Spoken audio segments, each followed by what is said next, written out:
Hey everyone, welcome back to another quick how-to.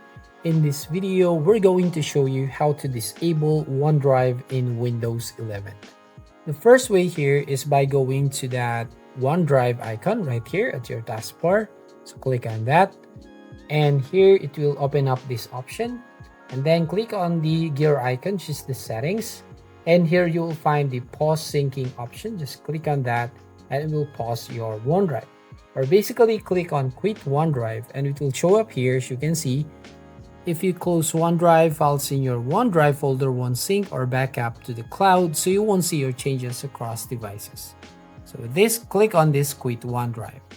Now if you want to permanently disable or delete your OneDrive, so go to your settings. So search the settings on your computer and then here click on apps and then go to installed apps.